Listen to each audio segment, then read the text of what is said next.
Espectroscopía ICP masas.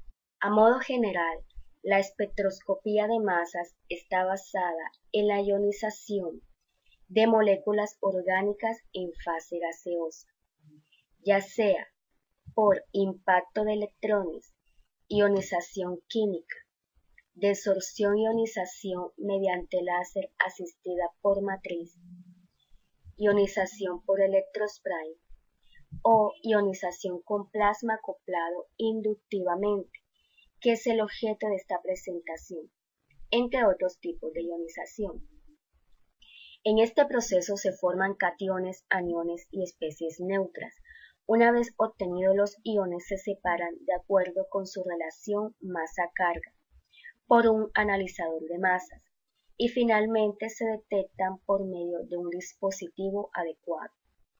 Un espectro de masas será en consecuencia una información bidimensional que representa un parámetro relacionado con la abundancia de los diferentes tipos de iones en función de la relación masa-carga de cada uno de ellos. A partir de los espectros se utiliza la masa del ion molecular y los fragmentos para determinar la composición elemental o la forma isotópica de un compuesto. Es entonces como la espectrometría de masa plasmática acoplada inductivamente o ICP masas es una técnica analítica utilizada para determinaciones elementales. La técnica se introdujo comercialmente en 1983 y ha ganado aceptación general en muchos tipos de laboratorios. Los laboratorios de análisis geoquímico fueron los primeros en adoptar la tecnología ICP masas, debido a su capacidad de detección superior, especialmente para los elementos de tierras raras. Las ventajas. Con esta técnica se pueden determinar simultáneamente y con una excelente precisión y exactitud la mayoría de los elementos de la tabla periódica, como los mostrados en la presente diapositiva, en concentraciones a nivel de trazas de nanogramos sobre gramos o partes por trillón. Además, esta técnica permite que las muestras se introduzcan en el equipo en forma líquida, sólida o gaseosa y permite detectar la composición isotópica de los elementos analizados. Los principales componentes son un sistema de introducción de la muestra, fuente generadora de iones, interfase, lentes iónicas, analizador de masas y detector. El primer paso en el análisis es la introducción de la muestra. Esto se ha logrado en ICP masas a través de una variedad de medios, y el método más común es el uso de un nebulizador. En este momento no nos enfocaremos en el proceso de nebulización, ya que con anterioridad se ha estudiado de manera más profunda. Pero para recordar, este es un dispositivo que convierte los líquidos en un aerosol, y ese aerosol puede luego ser barrido en el plasma para crear iones.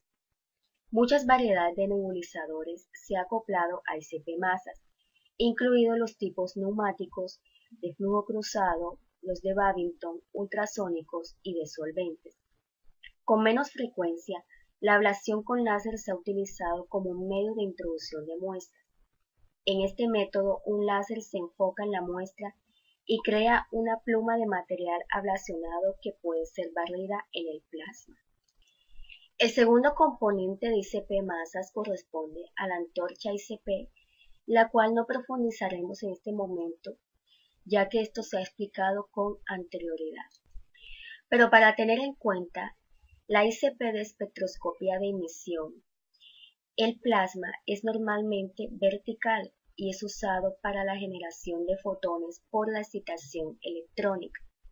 En cambio, en la ICP de masas, la antorcha de plasma es posicionada horizontalmente y es usada para generar iones cargados positivamente y no fotones.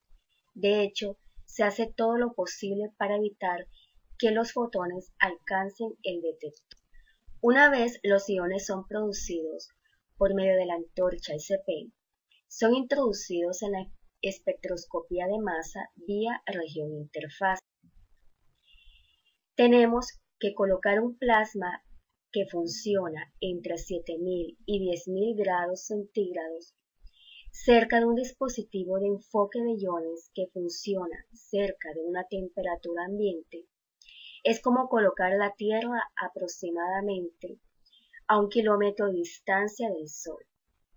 Además de una gran diferencia de temperatura, el plasma funciona a una presión que es mucho más alta, entre 1 y 2 torr, más alta que el vacío requerido por las lentes iónicas y las partes del espectrómetro de masas, lo cual es una región de baja presión, de alrededor de 1 por menos 10 a la menos 5 torr. Por lo tanto, se requiere de una región de interfaz. Esta región consiste en dos conos metálicos, usualmente de níquel o de platino, llamados conos muestra o conos skimmer. Estos tienen un orificio pequeño en el centro, de aproximadamente 0,6 a 1,2 milímetros. Esta área permite, primero, muestrear la porción central del haz de iones proveniente de la antorcha ICP. Esto permite bloquear los fotones que puedan prevenir de la antorcha. Segundo, la interfaz permite que el plasma y el sistema de lentes iónicas coexistan y que los iones generados por el plasma pasen a la región de la lente iónica. El sistema de vacío se lleva a cabo utilizando una combinación de una bomba turbomolecular y una bomba mecánica de desbaste, que comprende los componentes principales del sistema de vacío. La bomba turbomolecular funciona como una turbina de chorro y es capaz de bombear rápidamente una cámara a una presión de 1 por 10 a la menos 5 torr o menos. La bomba mecánica hace retroceder la bomba turbomolecular y evacúa la región de interfaz. Luego de esto, los iones pasan a un área de lentes iónicas. Resulta que con una reducción de presión de 2 pasos en la interfase, el haz de iones experimenta una divergencia sustancial a medida que sale del segundo cono, lo que requiere un enfoque adicional. Por ello, los iones son direccionados a una cámara de vacío por medio de una serie de lentes iónicos electrostáticos. Los lentes iónicos usualmente se componen de una serie de placas metálicas, barriles o cilindros que tienen un voltaje colocado sobre ellos. Estos lentes son configurados con uno o más electrodos cilíndricos durante todo el trayecto del paso del haz de iones. Luego, variando independientemente los potenciales en cada uno de estos lentes, el haz de iones puede ser colimado y enfocado. El primer tipo de lente son las lentes aceleradoras o lentes Einsel. Una lente del acelerador consiste en 2 o 3 placas con un agujero relativamente grande en ellas, generalmente más grande que el orificio en los conos. Cada placa están dispuestas a diversos potenciales eléctricos. Estos potenciales crean un campo eléctrico que dobla los cationes cerca del exterior de las placas hacia el punto focal. Esta atracción, los cationes hacia las placas, hace que aumente su energía cinética. La energía cinética impuesta es necesaria para que los iones positivos pasen al detector con energía suficiente para desalojar los electrones en la superficie del detector, el cual por lo regular es un dispositivo multiplicador de electrones. El siguiente tipo de lente es una lente de enfoque que centra los cationes en una pequeña línea. La última clase de lentes se encarga de eliminar los fotones y los átomos neutros que ingresan a través de los conos, pues si no se eliminan estos, tanto los fotones como los átomos neutros serían detectados por el detector, dando señales falsas y aumentando el ruido instrumental si no se filtran. Este tipo de lentes es conocido como parada de fotones. En las paradas de fotones, el haz de iones se mueve alrededor, bloqueando así el paso de fotones y especies neutras. Hay una primera parada de fotones, ubicada antes de las lentes aceleradoras o también llamadas ENSE, que evita que las partículas fluyan directamente hacia abajo de la cámara evacuada. Las lentes aceleradoras enfocan los cationes a la cámara llamada de Bessel, donde también se encuentra una segunda parada de fotones.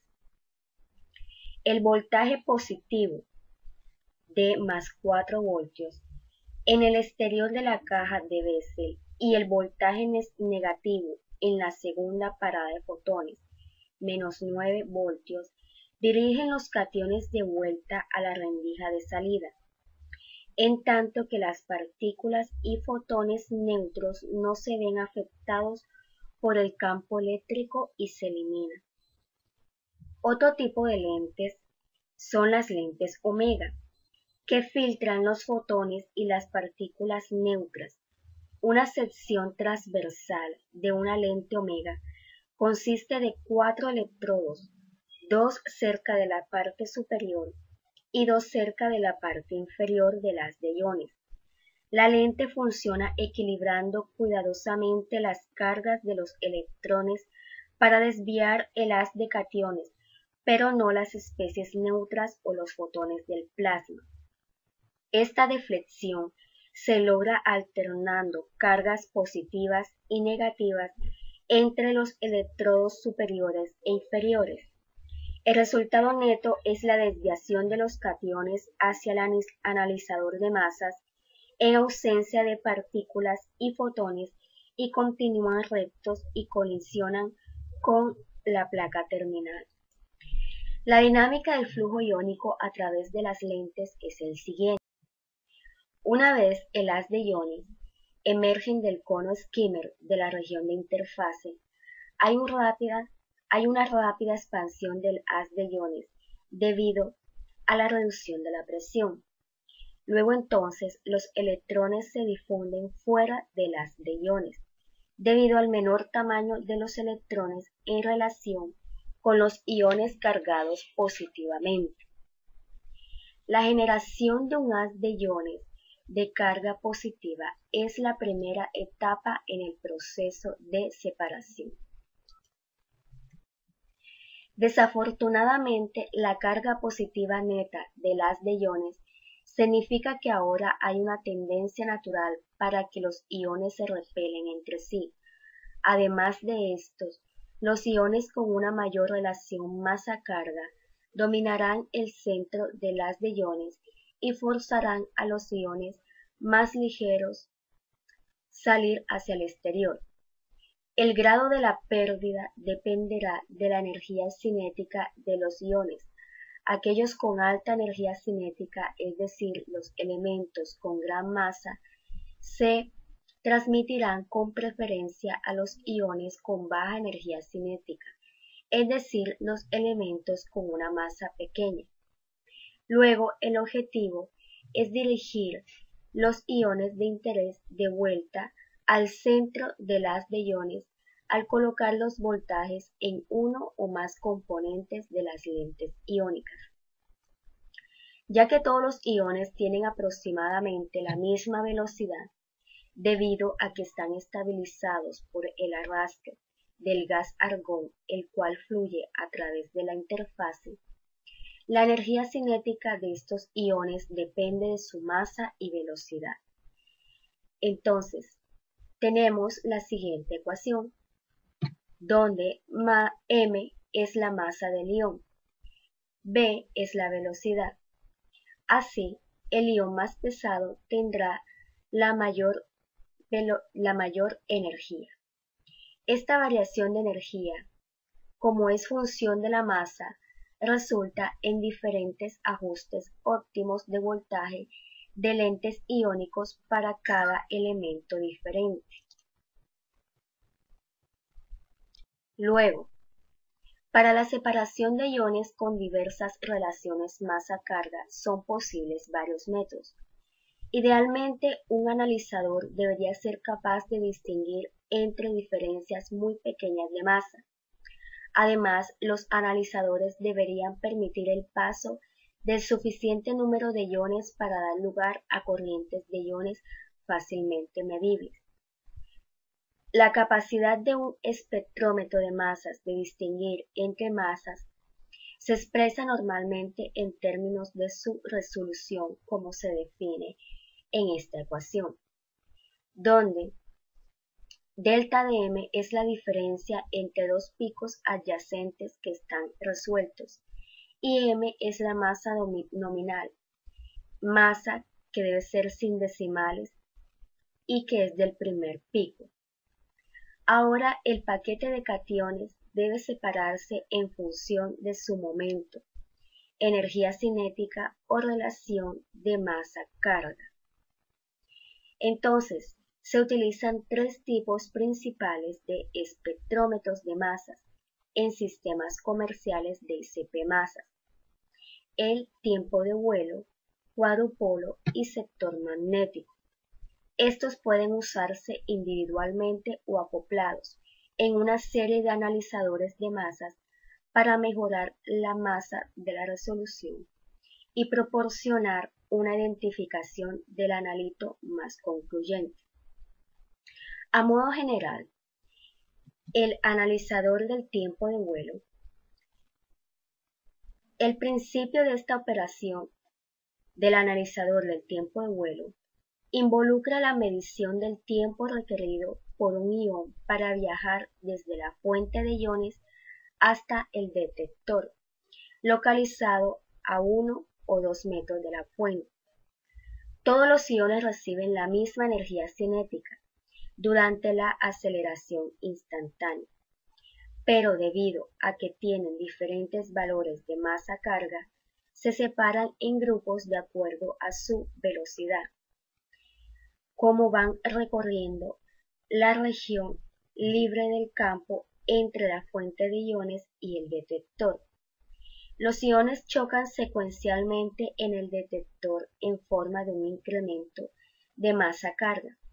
Los iones de baja masa-carga llegan al detector antes que aquellos con alta masa-carga, debido a que entre más relación masa-carga tengan los iones, tendrán una velocidad menor de un ion en función del campo magnético de su entorno. El cuadrupolo se basa en lograr que los iones con cierta relación masa-carga describan trayectorias estables en un campo electrostático hiperbólico, que se consigue aplicando potenciales constantes y alternos a 4 barras conductoras dispuestas tal y como se muestra en la figura. Si la relación masa-carga no se adecua a las condiciones del sistema, los iones terminan estrellándose contra las barras o contra las paredes aislantes, mientras que si es correcta abandonan el analizador de cuadrupolo por el lado opuesto de las barras. El analizador de masas de sector magnético. El campo magnético provoca una fuerza sobre los iones en movimiento que desvía su trayectoria en función de su masa y velocidad. Variando la intensidad del campo magnético, es posible enfocar sucesivamente iones con diferente relación masa-carga, ya sea en orden creciente o decreciente, sobre una rejilla tras la cual se coloca el detector. Para el rendimiento general y el valor económico, la mayoría de los laboratorios eligen un ICP masa-carga que tenga un detector de masas cuadrupolar. Pero también el funcionamiento de estos analizadores puede mejorarse acoplando dos analizadores sucesivamente. Detectores. El más usado en ICP masas es el multiplicador de electrones. Es un tubo de vidrio abierto con un cono en una terminación. Para la detección de iones positivos, el cono es sometido a un alto potencial negativo, aproximadamente de -3 kilovoltios. Cuando los iones salen del analizador de masas, son traídos por el potencial negativo del cono. Cuando los iones chocan con su superficie, se origina uno o más electrones secundarios. El potencial dentro del tubo varía continuamente con la posición, tal que los electrones secundarios se mueven hasta llegar a otra zona donde se originan otros electrones secundarios y así sucesivamente. En cada dínodo hay un aumento en el número de electrones emitidos, tales que al final del multiplicador se ha logrado una ganancia de aproximadamente 10 a la 6. Finalmente, la señal del electrón, el multiplicador se alimenta a un convertidor de analógico a digital y luego se almacena en una computadora. Si se traza gráficamente, la computadora configurará los valores masa carga en el eje X y la intensidad relativa en el eje Y.